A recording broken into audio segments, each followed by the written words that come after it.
were Swedes to the left of them, Russians to the right. A check at the blue line looking for a fight.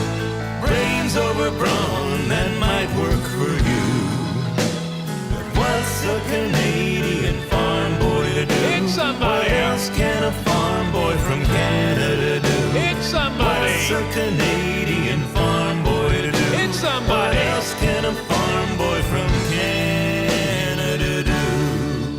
Hello, and welcome to I Don't Get It, the pop culture Get Off My Lawn cast, the podcast featuring the hopefully open-minded musings of two early 50s curmudgeons, bravely, boldly, and otherwise staring down their entertainment irrelevance.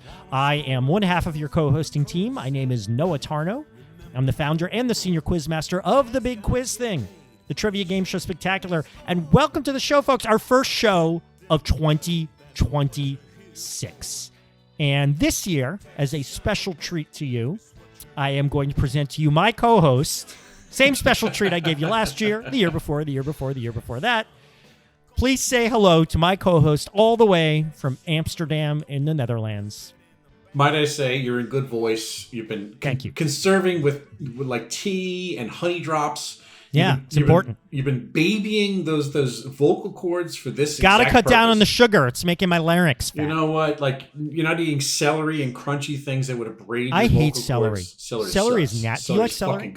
That's one of the two foods I hate. That's it. I can't deal with it. You know what my problem is? I love tuna fish, and I can't order tuna fish at a restaurant because they always put celery in it. See, man, I can't eat fish and celery. The two. You don't like fish, right? The two flavors that kill me are those two flavors. Tuna fish is great. But every time I'm like, oh, I want a tuna sandwich, tuna melt. Does it have celery in it? And the waiter's always like, I don't know. Like, if you're a wait person, find out if there's celery. This is my problem with a potato salad that's industrial made and or chicken salad, which is industrial made, is that they just go ahead and assume that you want bits of celery in that shit. It's like, get me away from that. Miss me with that bullshit. Yeah, celery's not. When you get buffalo wings, do you eat the carrots? Yeah, I mean, I will, but it's like the main attraction is the sauce and the gristle. That's the main attraction is the chicken. The chicken and the buffalo wings. The oil, Otherwise, the cholesterol. That's what you're there for. Yeah. Otherwise, you just go to the farmer's market and buy a carrot. Yeah. Speaking of which, since you mentioned that, my name is Bill Scurry, by the way. Oh, that's right. Important here. Yes. Well, less important, but noteworthy. Thank you. Come on, man. Have some confidence. Bill Scurry. You're one of the good ones, my friend. The founder and proprietor of American Caesar Enterprises, which, as everybody knows, even in the year of our Christ, Anno Domini, Common Era, 2026, American Caesar Enterprises is a toy foundry, very much like the Build-A-Bear Workshop, except that it uses pieces of raw chicken and large gauge needles and sutures to encourage free play.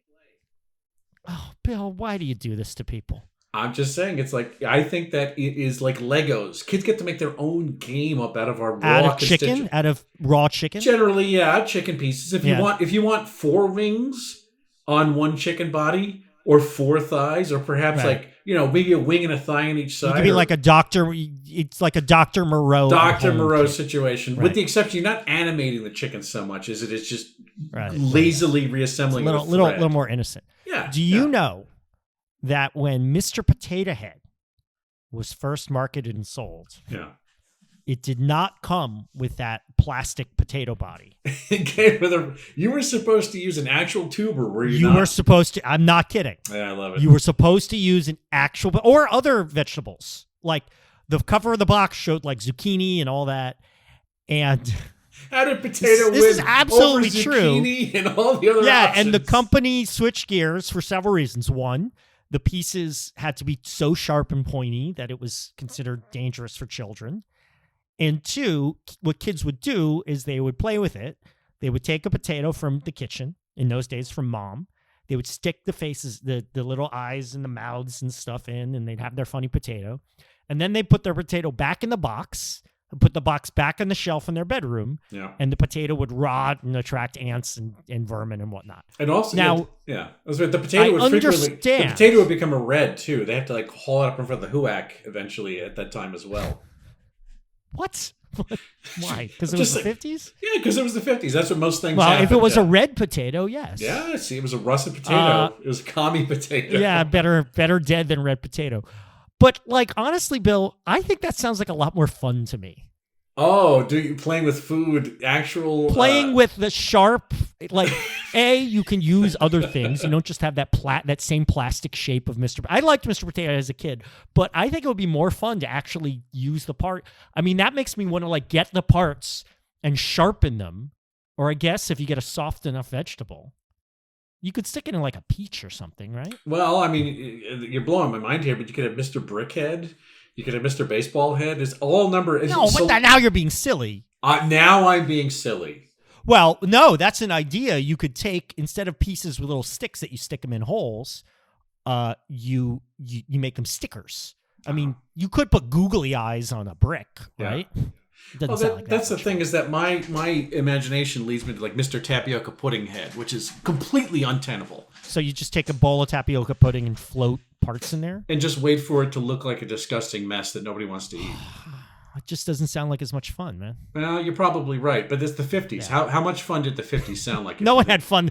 This is a time where kids thought fun was wearing a coonskin cap. What do you expect? This was like the last 6 minutes before the teenager was invented. So no, I don't think fun wasn't necessarily on the docket.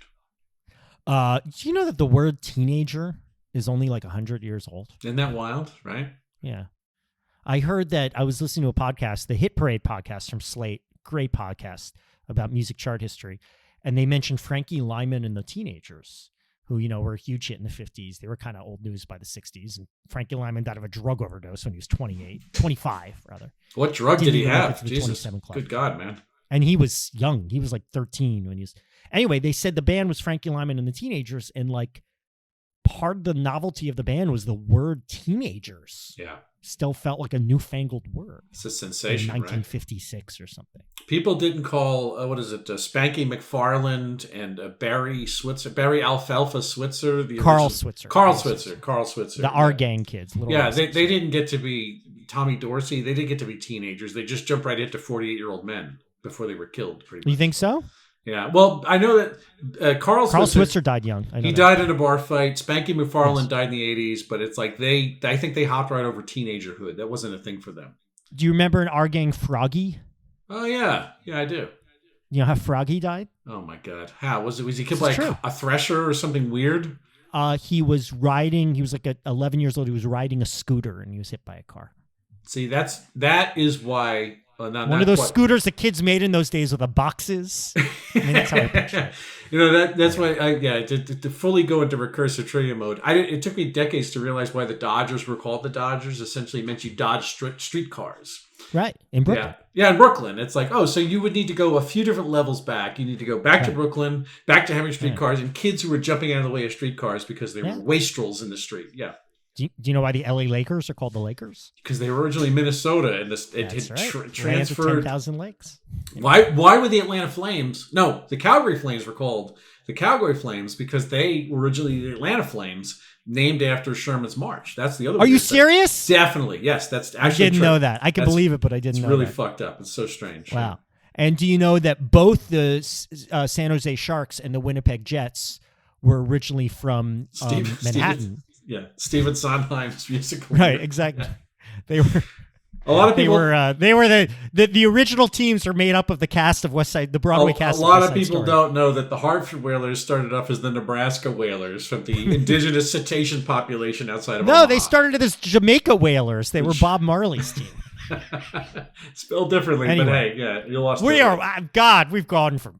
You know what? This is appropriate. We ended at hockey. That's true. We got there. How perfect. Because today's episode, our actual topic today, folks, somehow we cycled through Mr. Potato Head and Our Gang, and we made it quite elegant. Let's pat ourselves on the back. Quite elegantly. Many fewer turns than usual. We got right here. I know we made it to hockey. Although if we kept going, we were going to Bob Marley, but let's cut it off there. Hello. So what do we do in this show? It's a new year. We just keep getting older, and we talk about stuff that's happening, stuff that's hot, new stuff in the media. And for our first episode of the year, we're talking about a TV show about hockey. And hockey's a sport you used to be into, right? Yeah, very much so. Sure. Who was your team? The Islanders were your team? No. The Rangers, Ben. The Rangers. Why were you a Rangers fan if you were from Long Island? Because at that point in history, this was the early 90s, the Islanders were definitely in their perigee. They were out of favor for a long time. They were losers, perpetual losers. And the Rangers were ascendant because they were on the eve of their first Stanley Cup in 94. Yeah. And was Gretzky with them that year? No, Gretzky didn't pop up until like 96 or 97 or something. And that was his final season, right? Something like that. Yeah, I think I feel like I heard that Gretzky's final season was with the Rangers. Yeah, he was like 39. It's a weird thing to think of. He wasn't that old, but that was like his last dance was just get a paycheck from New York City. Sure. By the way, the Great One is the laziest sports nickname I've ever heard in my life. He did to his credit, the farm might as well boy call him guy who plays hockey good. The farm boy from Brantford, Ontario, did not coin it himself. It was endowed upon him by the Edmonton media. So whatever that's worth. Apparently, he's a real asshole. Yeah, he's a trumper. He's a trumper for sure. Ugh, great. Bad stuff. Trumper. That's nice. Yep. Anyway, so we're talking about a TV show, a televisual program that debuted in November. And seems to be the hottest thing right now. It still has currency to it. It is called Heated Rivalry. And the show Heated Rivalry, it debuted in November on Crave, a Canadian TV network apparently dedicated to programming about a brand of cat food whose 1980s jingle is still stuck in my head. Had you heard of this network before, Crave? Oh, of course I hadn't. I live in fucking Holland. I haven't heard. Even if I lived in Never Canada, I would not have heard of Crave. And at first it made me wonder, like, all right, what's the hook of Crave? Is it about, why is it called Crave? Is it about gay content? But it's not. So it's on Crave. It was created by a Canadian named Jacob Tierney. The only credit of his in the past that jumped out to me is he created Letterkenny. You ever seen Letterkenny? No, but that's another show that could potentially have been a topic for us. You know, that's a very popular I don't think it was ever really that hot. Well, it's an influential show amongst a kind of sect of nerd for sure. Letterkenny has I have his a couple followers. nerd friends who are into it. I watched it once. I didn't like it very also, much. It's very Canadian. You didn't mention this. Jacob Tierney was also the boss in Reservoir Dogs. He played the crusty old man who put the whole gig together. A lot of people don't know that. Elaine's dad on Seinfeld. Elaine's dad on Seinfeld. No, that was Lawrence Tierney. Is it spelled the same? My mistake. Yes, yeah. Lawrence and Jacob. Master of the house. Pipe down, chorus boy. Yes. I say you missed a pink. You missed a pink. It's our Lawrence Tierney impersonation. Anyway, Jacob Tierney, Letterkenny, much different show, but very Canadian. The reason we've heard of the show, even though we've never heard of Crave, is because it was, I guess, immediately picked up by HBO. So now this show is on HBO. 1 season, 6 episodes, and although just renewed for a 2nd season. It is based on the 2019 novel by Rachel Reed, another Canadian, and which is the 2nd volume in the Game Changer series. And broadly, Game Changers is a series themed around gay hockey players. And apparently this book started as slash fiction about imagining if 2 of the greatest hockey players of the last 10 or 15 years, Russian Alexander Ovechkin and Canadian Sidney Crosby, imagining if they were having sex with each other. Sidney Crosby, by the way, came from she's a woman with Rachel Reed's from Nova Scotia. Sidney Crosby is the pride of Nova Scotia. He was the latest. He's from Nova Scotia? Yeah, he's the latest phenom from. I think he grew up in Halifax. And so she would have a vested interest. He's also an incredible sui generis player. Both of them are. But these 2 guys, Ovechkin and Crosby, they debuted the same year. Yeah, they were heated rivals, as the name goes. They were heated rivals and imagining what if they were secretly fucking. Yes. Although, Bill, I don't know if you saw this. You might appreciate this. Apparently, the first novel in the Game Changer series started as slash fiction imagining Captain America and Bucky having sexual relations. Oh, is that? No, I mean, that was essentially episode 3 of the show is the first book of the novel, is the first book of the series.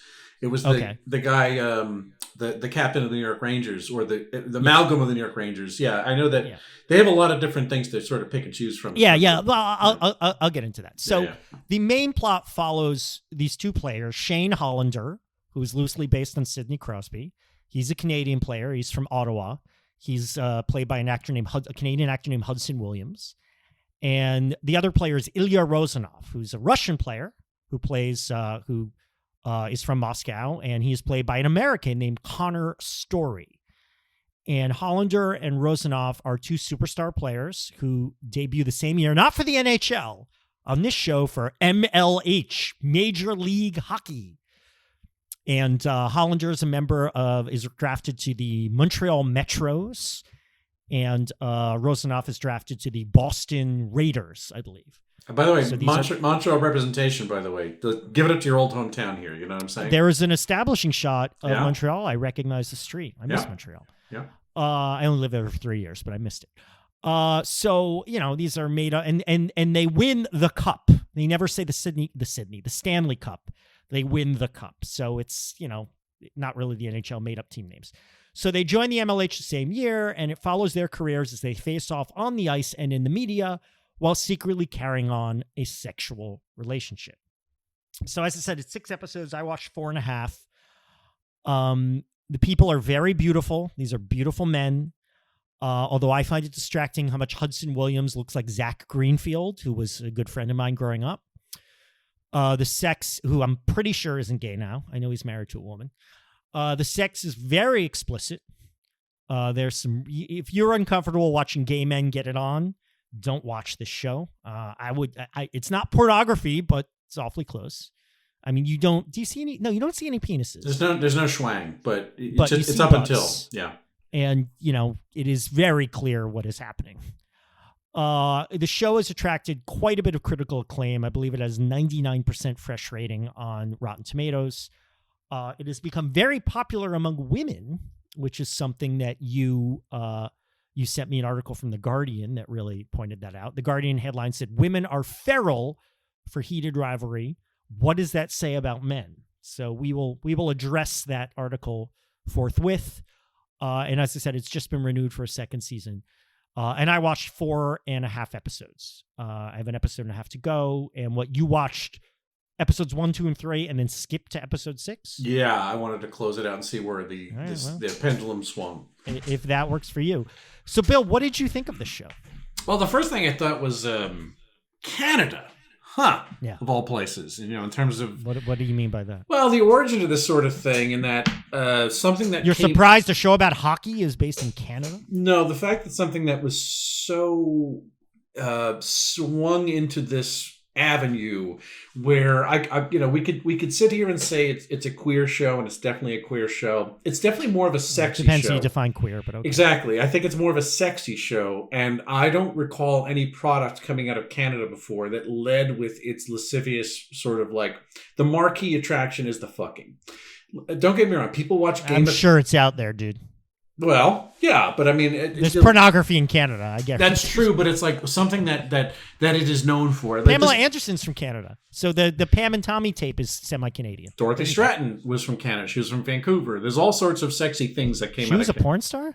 No, but she was a sexy sex star. Isn't she the woman who was dating... Who was she married to? No, she was married. She was killed by her crazy ex. That was Star 80. She was Peter Bogdanovich's flame. Peter Bogdanovich. That's right. And she was murdered by a former lover. Correct. Yeah, exactly. So the thing is, it's like, but I don't like, the whole idea of the staid Canadian who says a boot and sorry. It's like, you don't expect something that they're going to just a lot of Canadian assholes, trust me. That's true. No, and a lot of them play hockey. We saw a lot of these people. we discussed Wayne Gretzky already. Yeah, it's true. But no, like this thing is like if you ripped a chainsaw and just like essentially let it go on the floor and just like let it hop around and buzz. Like this is the path that it's had through media is that's been very buzzy. I mean, literally and figuratively, it's been a very buzzy show. But it's literally like buzzy. I don't know. I think the sound design is perfectly adequate. This is a TV project about home and native land, and it's like I think that unlike other Toronto-based productions. By the way, I was going to say Toronto. There's a lot of Canadian actors. The one lead is Canadian. The guy who plays the Russian dude is an American actor. And I was surprised by that. By the way, he does a good accent. His accent sounds pretty good to me. Yeah, he's got good training. And actually, the woman who plays his quote unquote his beardy girlfriend, that was the weird thing is that she's a Canadian native. She's half Trinidadian, half Russian, but she was raised in Canada, so she's sort of biracial and speaks fluent Russian. Yeah. If it's relevant, the Canadian guy who plays Hollander is part Asian. Yeah, he's Asian Canadian. He's Korean. He's Korean Asian. Canadian. But that's the thing. It's like another bit of code is that his lineage is supposed to be half Japanese or Japanese Canadian, which is also calling back to a player who played for the Mighty Ducks named Paul Correa, who had that same. He actually looked very much the same as this guy. Yeah, there's an NHL guy who played in the 90s and 2000s. Paul Correa. Kariya.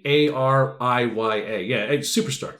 Great guy. He won the Stanley Cup. I'm going to look him up. Fine. I'm curious if he looks like Zach Greenfield. I think he does. He's less sort of rugged. I don't know Zach Greenfield. No, I don't know Zach Greenfield, but yeah. So the thing is, Toronto stands in here it's constantly fudging for the cities like Boston, New York. And the weird thing is that in some cases, Canada actually is standing in as Canada this place, although there are plenty of outdoor shots where it is in fact standing in for New York. Montreal, like they do establishing shots, but most of the action is all shot in Toronto, which is a TV city at this point. So yeah, the origin is a series of novels written by a straight female Halifax author from New Brunswick. That's the part that's a little surprising until the flash fiction thing that's what snaps in for me, because it's this. I don't know. Again, not having read a single page of the book, it's like, but the show still feels like translated / fiction writ large on, a relatively low cable budget. Jacob Turney, the guy who runs the show, is a gay man. The lead actors, so far as we know, are not. They haven't really commented on it, but it's like they are believed, if that means anything, they're believed to be two straight guys who are playing pink face, I guess you might call it. You have to get down to the third nominal lead, the guy who plays the captain of this, right. the Arizona What's the team Rangers. called? The New York. This guy named Hunter. I don't remember. Very creative. I can't remember. Right. Yeah. It's like the actor, he's a Montreal native named Francois Arnault. He is bisexual. On paper. He's bisexual. He's like, so far as I know, the only actual on paper is bisexual. He's the only cast member who's sexy actually notes queer, to men, for whatever that's worth. as far as it goes. I thought that this show I thought that it looked better than I thought it was going to. I was ready to scoff and dismiss it because I just thought it was going to be a cheap-looking thing. However, the photography has that really deep-shadowed Steven Soderbergh cover-up for the budget by doing high-contrast nighttime shots where there's like a yellow light inside doing... any shot inside a hotel room where they're doing their assignations, most of it's shot in shadow, so you can watch a lot of the rogering that they're giving each other. So it's clear. It's clear in silhouette what they're doing. By the way, before the mics went live, you used the word buggery, yeah, and now buggery. You're using the word rogering. Yes, everyone would understand what I mean. Rogering. The show looks better than you would figure it should. And again, throughout the first few episodes, it goes heavy. It goes heavy on the man-on-man action. Oh, yeah. I think that's definitely what you get. That's the prurient value of women tuning in, is they're getting what they want. You're getting, it's at the same time, you have a sort of, the romance is classical text romance of will they or won't they? And people love that tension. You're getting the sort of like... Well, will they or won't they fall in love? That's it. They jump in bed pretty fast. Right. So the tension is this just a meaningless hookup, or is there emotion involved? Which, I mean, is like, there's a million Ashton Kutcher movies with, Anna Faris that have done this over the course of decades. Write in whoever you want. That's the thing. Like, this is a very contrived sort of thing. Is everything is cliche about it. The newness of it is the fact that it's the skin of the hockey players. It's the skin of like Ovechkin, Sidney Crosby put onto it, which adds another build to it. So it's a forbiddenness to it too. Obviously, because we don't need to say this out loud, but obviously we're going to. These guys can't have the truth come out. I mean, if that wasn't obvious, the tension of the show is that you're going to get a lot of butt fucking from gay dudes, but what you're not going to get is the fact that they have to hide the fact from everyone around them. So yeah. Now, I'll hand over to you, but it's like I was trying to intimate this before we went out on the mics. It's like, how do I state this, that for a show with a lot of gay sex and gay characters, albeit not played by gay men. I mean, it's not bi something. Yeah. Right. But it's like it's not really a queer theme. It's like it's queer coded, I guess you could say, but it's like it doesn't address the totality of like whatever you might like. Again, I'm coming at it from having seen a lot of gay movies for 40, 50 years about all sorts of, it's not out of your Larry Kramer. You mentioned him before we went on the microphone. It's like, there's so many, there's a gigantic panoply of what gay art means. And this has so little of it. This is a very superficial run on it. So it's like, to me, it felt kind of like less overtly queer themed than it is like gay sex themed. If I could draw a line between those things. I think I know what you mean. And Right. Look, we're straight splaining here. In case it isn't clear, both of us are pretty damn straight. Pretty damn straight. I mean, I to address your point, look, I am still not 100% clear what queer means. I usually use it and think of it as meaning a catch-all term for LGBTQ, but then queer becomes part of it. I don't get it. But I have been told that's not exactly what it means. I'm sure some people think that's what it means. Some people don't. I see what you mean. It's about men having sex with men, but they're not living a gay or bi lifestyle. But, why does the lifestyle matter? I mean, this is a big question I've always asked. Why is who you want to fuck dictate your lifestyle, right? I once knew a gay man who actually said, he was openly gay, and he's like, I don't like gay culture. He's like, I don't like musicals. I don't like drag. And he's like, and frankly, I resent that that who I am romantically and sexually attracted to should dictate my tastes in arts. I hear you. Yeah, I get that. And, I get that. Far more educated or thoughtful on the subject minds than I have explored this deeply. So I don't know, but to address that point, in terms of what I think of this, I'm entertained by this. As I said, 4.5 episodes in, I will finish it. I think the actors are great. I think they are doing a heroic, Herculean job here. Way better than I thought. To be fair, way better than I thought. Very good. The chemistry between the two main actors, Hudson Williams and what Story? Story. Connor Story, Storrie. They have amazing chemistry. I 100% believe these guys are hot for each other. I 100% believe they can't take their hands off each other. I believe they're having an orgasm when they're supposedly having an orgasm. And beyond that, there are some emotional scenes, conversational scenes that I find very powerful and very resonant. They feel very specific and very real. The third episode is kind of odd. It barely looks at Hollander and Rosenov. It focuses on that other guy you talked about, the guy from New York, and he's closeted, and he starts a romance with this guy who makes him smoothies. And they really fall in love. And then toward the end of the episode, their relationship breaks apart because the player, bit of a spoiler alert here. Although there is a conversation that hit me even harder in episode 5, which I'm not going to reveal. But he basically ends the relationship because he's like, I cannot come out. It will affect my career too much. And that conversation felt very real to me. I've never been in that conversation, but it did not feel cliche. It felt very honest. And again, all the actors do a great job here. But I do find the show very flawed. The show has a lot of telling without showing, right? So let me drill down into that.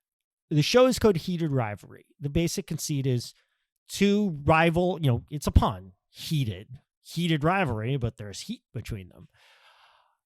Their rivalry on the ice as hockey players, as fellow superstar rookies, as who's going to win Rookie of the Year, whose team's going to win the fake Stanley Cup, etc.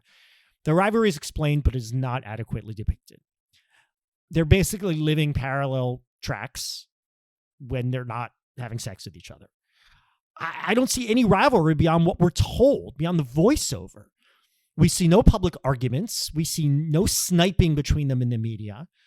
We don't even see why they are considered the greatest players beyond being told these guys he scored 30 goals. The storytelling, he scored 50 goals. To the series' credit, I agree with you. The storytelling is elliptical, and that the first 2 episodes barrel through time, months. Oh yeah, well the show we didn't say that goes over a period like 10 years. Well, or something. and that's like the thing is, I think it belies the idea that, like you say, what it does is it goes through a lot of narrative convenience, and that it clips through storytelling, but it shows very little. It's summary without scene to some degree. Yeah.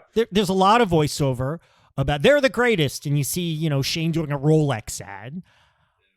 Frankly, I suppose this is partly what annoys me about sports in general. I've said many times in the show, part of the reason I hate sports is that the melodrama. We're told it's a mighty clash of personalities and agendas, but the examples are too few. It feels like a desperate, unjustified attempt to inject drama into the game competition itself. Further, Shane's self-consciousness about being closeted is explored. He feels like a real athlete to me, but Ilya is supposedly really cocky, the Russian. He's supposedly this real cocky guy. And I don't think that's justified at all. We're told barely. We're told he's full of himself. And he certainly played as confident, but we hardly see any examples of it. There's one moment where he says, no, the media's wrong. I didn't say I'd get 40 goals this season. I'm going to get 50 goals. I mean, that's not very original or very thoughtful. And that's like it. So we're told he's cocky, but we don't see him being cocky. Supposedly, the conceit is these guys have to be in the closet because homophobia is rampant in pro sports. Homophobia is rampant in Major League Hockey. We see not one example of that. That's true. Yeah, we don't ever see another player making a gay joke. We don't ever see an agent saying, oh, you can't come out. You need to date a woman, all that. I mean, granted, they tell no one, so their agents would know they're gay. It is not addressed at all. And especially, apparently, that was the motivation for Rachel Reed to write the book. She's like, I want to write a book about a gay romance in one of the most straight, milieus I can think of. Homophobic milieu. I mean, I don't know. I was a hockey fan briefly. I don't remember it being excessively homophobic, but maybe, right? We see none of that. We see no homophobia. In fact, the only comment about homosexuality from an ostensible straight player is that scene where they're at the Sochi Olympics and one guy says, hey, your friend who's an ice dancer who's here, I give props to him because I assume he's gay and it's not safe to be gay here. You got so it. That's it. Yep. The one straight hockey player who addresses this is an ally, apparently. The dialogue is really awkward. The show is very expositional. Oh, that guy's an asshole? Secretly the guy I'm going to go to his hotel room and fuck. Lucky me, I'm in the hotel room next to him tonight. Give me a fucking break. Oh, you keep texting that girl, that Montreal girl is making you blush. Secretly, he's texting his gay lover. And also a small point, but the few openly gay characters we see. So that episode with the New York guy dating the smoothie guy is open.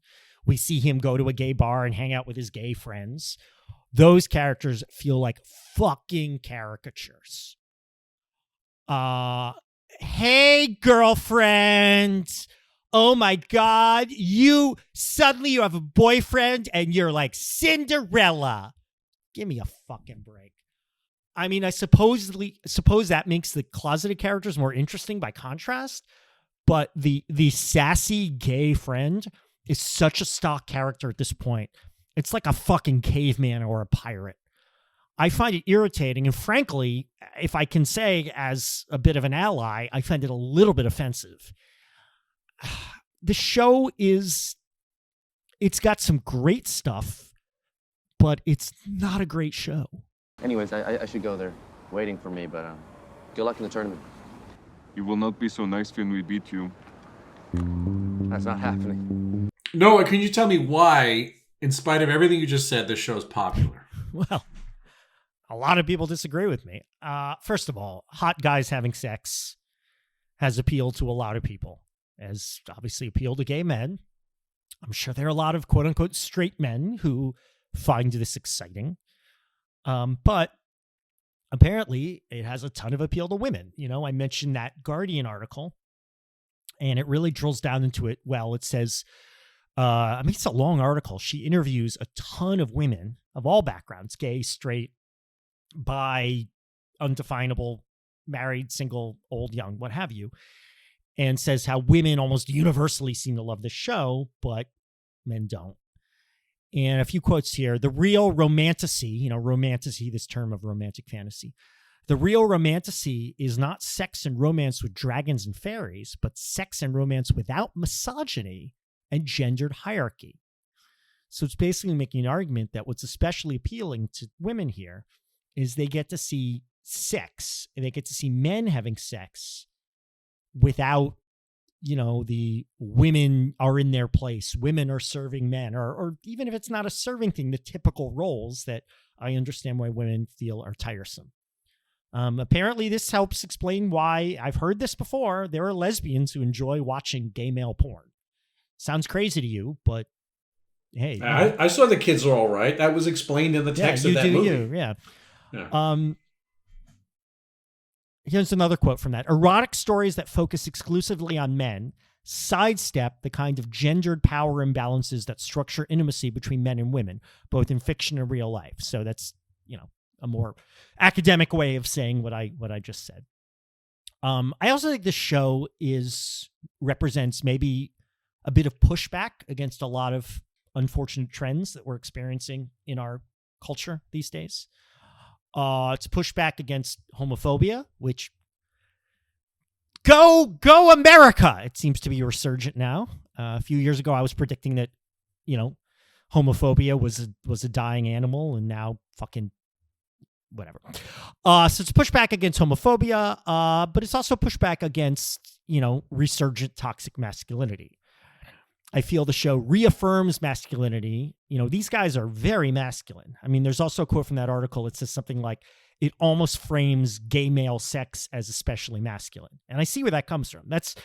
I've always thought that's where the leather gay thing comes from.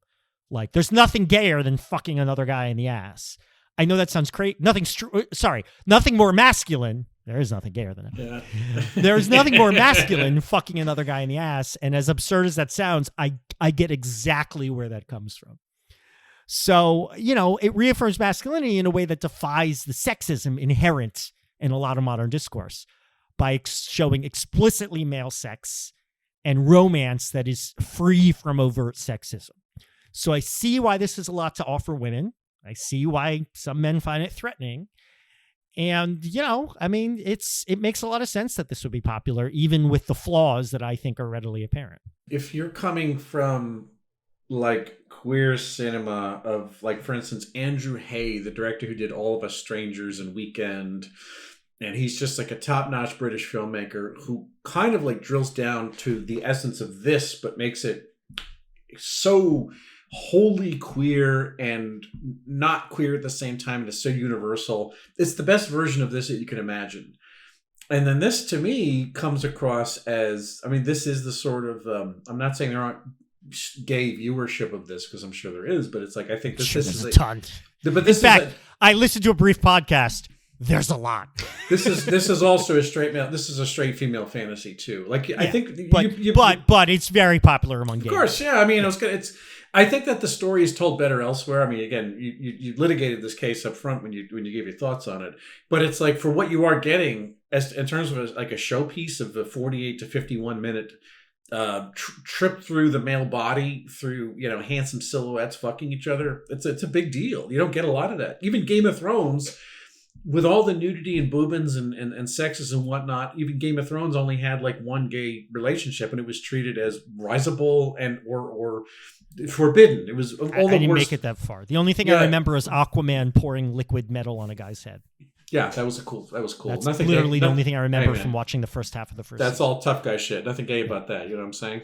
Yeah. So the handsome naked bodies engage in illicit, the sort of down low sex is, provided you can get this kind of thing green lighted, which is also a weird thing. That's another part of the Canada thing, was saying it's do you think that American culture TV stuff with this fucking rah Pete Hegseth masculine testosterone bullshit, it's is this the kind of thing that the Ellison family is going to bring to Paramount anytime soon? No, this is something you need an outsider weird voice to make something. HBO might do something like this because they're just they're just jagging it. Well, no, and but I'm sure they're thrilled at the show. But they didn't make it. They didn't create it. I know, but trust me, they're not letting go of this. But you didn't mention this. I'm sure this must have been on your mind, but it's telling that at the same moment we have Hunting Wives, which kind of does a little bit of a palindrome on this. It's a naked star with its full frontal, the secret oral sexes, and I have almost completely forgotten about that show. I have not, and it's Hunting Wives is almost like the distaff version of this, where the illicit sexuality is down low. And Wait, remind me, are there women having sex with each other in that? And hunting wives? Yeah, we Yeah, did it as a topic. You don't remember it at all? It was. No, I really don't.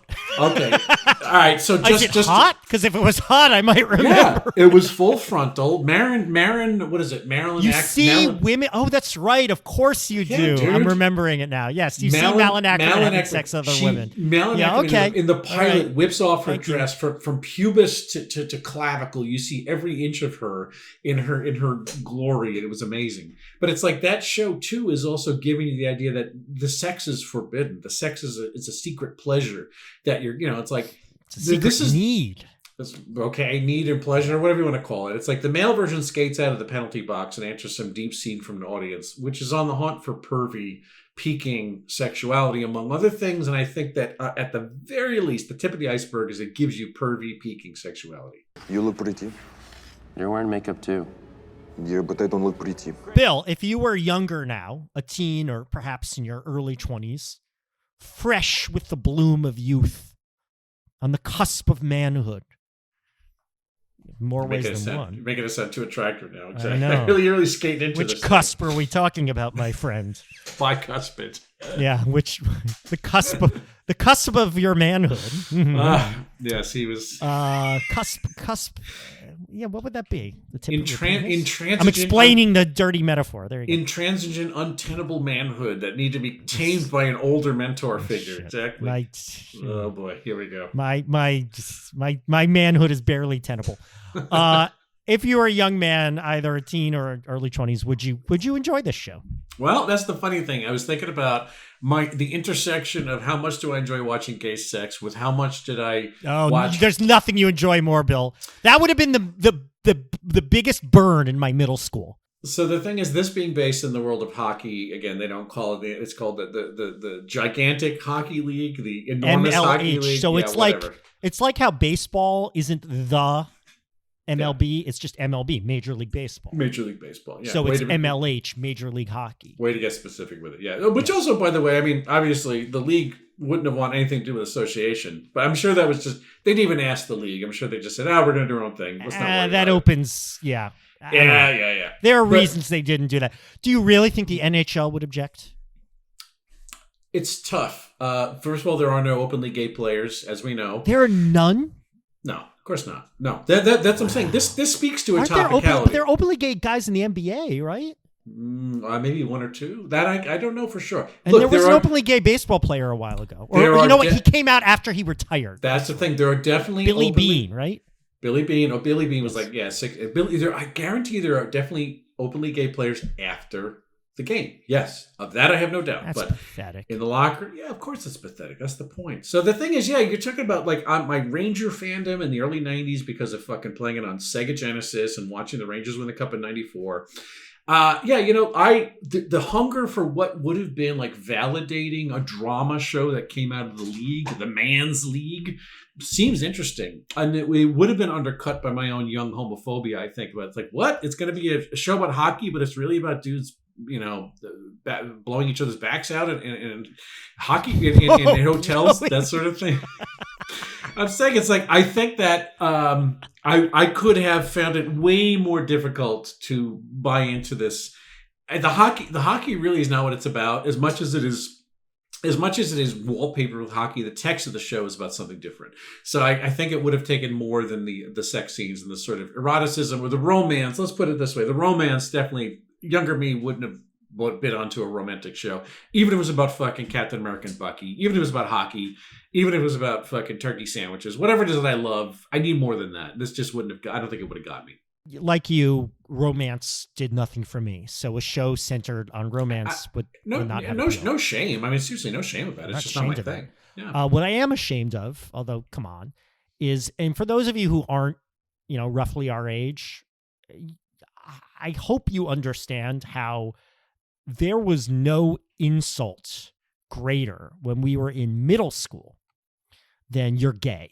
Yeah, it partly just was an all-purpose insult, but no, like when the jokes got more specific, they were about, you fuck men and you like seriously, men. We'd like to talk more about how you enjoy to have sex with another man. It was your go-to insult. Yeah. Even if, if I had met an openly gay man, I'm sure I would have been fine with it. I must have. But if I knew I met an openly gay man when I was 12, I'm sure I would have been fine with him, but it was such a central insult. So by that token, when I was younger than, say, 14, I would have turned away from the show simply because I would have been afraid what it implied about me by watching it, right? I think that's fair. Yeah. Was it bad? No, opposite. It's too much, too good. Noah, I smell the brimstone. I see the seals being broken. Is this a sign of the apocalypse? One argument is that this is going to push the hate-crazed, toxic masculine scumbags, push them further into anger. I have seen accusations like, why is HBO showing gay porn? And I would go like, dude, if you think this is porn, you somehow, have you never been on the internet? Look at my search history. There is that Slater article that I mentioned by Jim. Sorry, I should have written it down. I assume he's gay, the writer. He said it has an incomplete understanding of the gay male experience, though, as you mentioned, Jacob Tierney is gay. So you could say it is doing a disservice to gay rights or whatever, but it's going too far. I mean, even in this article, he's like, look, I like this show, but blah, blah, blah. I have a minor critique I haven't mentioned yet that I think could be slightly apocalyptic and more general. I feel that a lot of entertainment aimed at, and a ton of nuances I'm not understanding, not being gay myself, but my impression is that a lot of entertainment aimed at gay male culture is bad and cheesy and chintzy and subpar and half-assed. I remember the first time I really thought of that is when the Lady Gaga song Born This Way came out, and people went nuts for that as a gay anthem. And look, no diss on Lady Gaga. I think she's very talented. I think she was brilliant in a star. I like her better as an actor than a singer, to tell you the truth, but she's got it, no doubt. I think that song's terrible.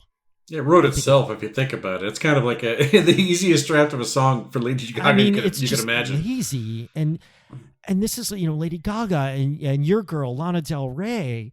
Most of the drag acts I've seen, so much gay male culture just feels like so cliche and jumping on the bandwagon, and no insight and no originality and no exploration. It's just fabulous and sassy, and like it just feels so cheesy to me. And, all the criticisms I mentioned of the show before, I'm like, really? Again? Like, you can't come up with better, more naturalistic dialogue? Which is sad, because the scenes I love, the dialogue's fantastic. The scenes where they really do the emotional exploration. But the connective tissue, he's in the room next to mine, you're into this girl from Montreal. There's just, the storytelling is bad, I think. And that's a problem I have with a lot of material that is hugely popular. I mean, this is my problem with stuff like, I guess I don't think of Britney Spears as particularly a gay entertainer, but she certainly seems to have a big gay following. And that's my opinion of her. I mean, I'm glad she's not a slave anymore, but I just think so much of it is just cheap crap. This makes what, Noah? 2 queer sex shows causing a ruckus at the moment between this and Hunting Wives? Is Hunting Wives causing a ruckus at the moment? I told you, I literally haven't thought of that in like 6 months. That's amazing you haven't, because I just thought that is such a counter to this. It is, in terms of show... You think beautiful lesbians having sex with... I think that both of these shows have such a small relative viewership, but a loud, fractious voice all over the place. Media people like this kind of stuff. Exactly. Well, to the degree, that's what matters sometimes. It's like what we are playing in is a ball field, or a hockey rink, you might say, which is essentially in that parameter. So the thing is, it's like, this hardly seems like it's rocking, the conservative fundamentalists of the core, even in our retrograde hour. But I mean, it takes so little to rock them these days. Yeah, but this also isn't really moving the needle. I don't know. I just don't think the gay haters aren't watching this and getting more hate from it. They're busy right now with their fucking masks and their gaiters over their mouths, their fucking balaclavas and whatever.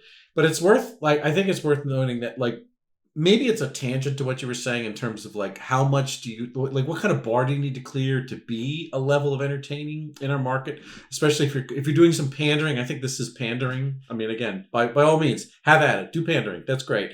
I think there's parts of Euphoria, there's parts of like great entertainment that pander. I think pander is a great aspect of entertainment if it's part of a balanced meal, you know, where you have your grains and your you know, your food pyramid and all that shit. It's like, but I think both of these shows are kind of like inherently designed from the basis of like a looky-loo spectator sport of watching what is this secret decadent sin.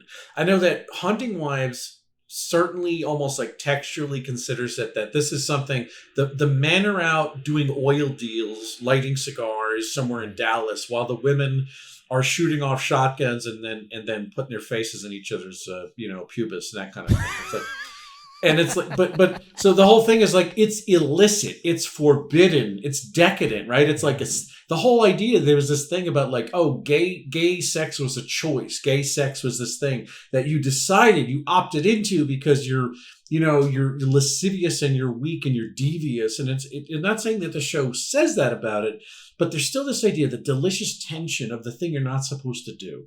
The wife on wife, rich plutocrat Texan sex of Hunting Wives, or the sort of dude on dude, unthinkable. I can't believe these two, you know, towel snapping locker room jocks would also get at it. You know, because they're supposed to be enemy. This guy's from Moscow with his fucked up family. It's, you know, we didn't even talk about that, but it's unimportant. Or the dude who's the handsome, clean cut dude from Ottawa. It's like, that's also not supposed to happen. These shows are kind of just based on what's not supposed to happen. So, I mean, it seems retrograde to still look at gay sex as a thing that is you know, secretive and hidden and forbidden. But again, I think that's kind of like, if I say that, I'm missing the point of the show. Because the only reason people are watching it is because of that tension. That's the reason why Heated Rivalry is in front of us right now. Not bad for first time. Fuck you, Rosana. Okay. It was fun. Are you serious? Bill, is there any aspect of Heated Rivalry that engenders jealousy in your dark pit of a soul? Well, that's a good question. My dimly lit hotel room with the romantic lighting, the silhouettes limning their lithe bodies. No, the thing is, I didn't hate watching this, but I did enjoy watching it. I mean, I towards the end, I definitely clicked up the speed to 2x speed because I just feel like I always forget to do that when I have to watch something I'm not enjoying. I get what was going. It's like textual scenes, like yeah, let's just get through this. I know what the dialogue is. I could have written this in my sleep, you know, this sort of thing. But it's like you know, the text of the narrative, aside from the gay hookups, is really vanilla romance, or at least it's like romance 101. It's this whole based on, it's like, will the oil and water of these two guys be able to build on their chemistry to create a real relationship? You said that before we went live with the microphone, I think. You said the idea is like, there's a very traditional stock romance of like, how could two people overcome, or not overcome, but build on physical chemistry to create an emotional chemistry? How do you get a relationship out of a hookup, essentially? And look, again, there's a great movie called Weekend from Andrew Hay that's about this. It's a fucking masterclass. One of the best movies I've ever seen about any romance at all. And, you know, it's like, I'm not jealous of the audience's reaction, you know, and their enthusiasm to any of that. It's like that essentially it's at the peak. It's the heart of what people want from this. It's like, I'm glad we actually looked in on this, because I did have a curiosity into what the show was about since the middle of December, since, you know, whenever we did our last episode is when this kind of warmed up as a topic. And it's like, I'm glad I know what it is, but it's like, I really don't want anything else to do with it. It's like, my curiosity has completely been sated. I'm not jealous of anyone's fan base or anything that's being represented here. Mm-hmm. That's fine by me. The only thing I'm jealous of is what these guys look like. Yeah, they're definitely slabs I wish I of had beef. A body like these guys. I know, man. Like that fucking... they are carved out of fucking marble. 2-a-days and like the what is it? Brown rice and chicken breast diet, right. The high protein, low carb shit. And they're not even like overly... I mean, I guess a hockey player wouldn't want to look like a bodybuilder. But man, they are cut. They are put together. I mean, it's a tragedy they're gay, because straight guys who look like this, women can't keep their hands off them. I know from experience. Well, you know, when you had a body like that before you let yourself go. Yeah, neither of us look like that, folks. If you're a listener who wonders what we look like, it's not that. Look at the thumbnail. Yeah, so that's the only thing I'm jealous of. All right, Noah, let's finish this off with the fallopian scale, the XYZ axis of anything that matters in the annals of the show. Speaking of annals, I guess we've mentioned that a few times. So where would you rank this in our topics in the annals of our... Boy. If we probe the annals of our show, where would you put Jesus, this? man. Where's the slant? So I forgot about hunting wives. I thought about a topic we looked at not too long ago, very gay culture adjacent, adhering to, etc. And it was Chapel Roan. Who I thought you were going to say sourdough starter, but I guess you're Chapel Roan. Yeah, that makes more sense. I believe I don't know what she identifies as, but her music certainly explores that. Good Luck Babe, which is the song that, oh man, at my niece's bat mitzvah last weekend, the DJ ended with Hot to Go. Brilliant, because everyone knows it. Every kid chants along. Half the adults know it. Burn the room down. Yeah. What a great... I told the DJ, I'm like, you, sir, he was great. You, sir, are an expert. That you're a genius that you ended with that song. But Good Luck Babe, which the first song I heard by her, is about sort of being, struggling with your same-sex desires. But I find Chapel Roan to be way more interesting and original than this. So I took Chapel Roan, I subtracted half of a somewhat queer thing, also pretty original, which is Has Been Hotel. And then you got to add the masculine element. So I multiplied that by 1/4 of Raw Dogging Flights. Right? Dogging Flights. Good God. Man. Performative masculinity. Yeah.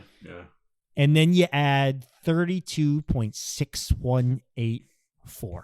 Which is the alcoholic content of Fireball whiskey, I'm sure. One of our first topics, right? Yeah. Speaking of heated. Yeah, heated on the palate. Well, this was trashy. It's soapy. It's gay. It's romance. It's smooth. It's pretty. And I don't know how, somehow all those things reminded me of Belle Delphine, Noah, the British lady who did a lot of cheesecake photos and she was selling her bathwater or something. Yeah, she was sort of porn adjacent back in the day. What happened to her? I think she's on the OnlyFans running for track. office. Yeah, she's at 10 Downing Street right now. Did you hear? I saw the headline the other day. There's some influencer somewhere who was going to run for mayor of some city. Yeah. And she basically was in the works, and it was in the works, and she was being interviewed. And during the interview, she was told the mayor race isn't for another 2 years. She thought it was 2026. Yeah.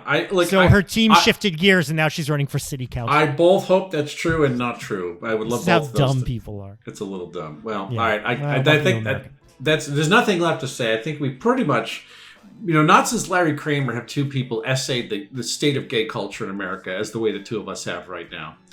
The Normal Heart, and then I Don't Get It. In terms of I don't get it. The two foundational texts of the gay male experience in American history, as taught in classes at woke liberal art universities. Sarah Lawrence and Barnard College. We'll be teaching I Don't Get It as a foundational text. Because no one understands it better than us. If you want to find past episodes, look on Spotify, Apple Podcasts, SoundCloud, Google Play. Ski to us at noandbillshow.bsky.social. Write to us, noandbilldon'tget it at gmail.com. Reviews always help. We love them. We love approfirmation. That's a new word. I just portmanteaued. That's a tough word. What's the word? Approbation and affirmation. It's a portmanteau. Affirmation. Approbation means basically praise, right? Approfirmation. That's my new thing. Affirmation, where people praise your wonderful African your natural hair, your kinky hair. Exactly. All right, so I'm on social at Bill Scurry, at B-Sky, and at William Scurry on the shitty site that everybody hates because it's filled with fucking Indonesian porn bots who are just essentially. Wait, you're still on Twitter?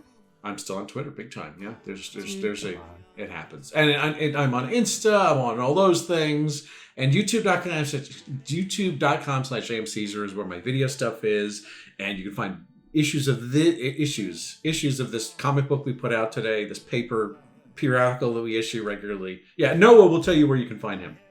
Go to bigquizthing.com and learn about the Big Quiz Thing, America's premier provider of corporate and private live trivia events nationwide, worldwide, in-person, virtual, etc.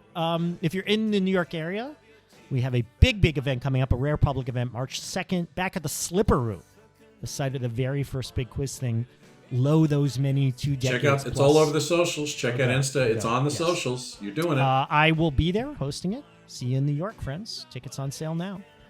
And I personally am occasionally on Instagram at the Noah Tarnow. All right, everybody. So until the next episode, we discuss the world of secret gay sex in the demi-monde of caber tossing, the Highlander games. We don't get it. A production of American Caesar Enterprises 2025.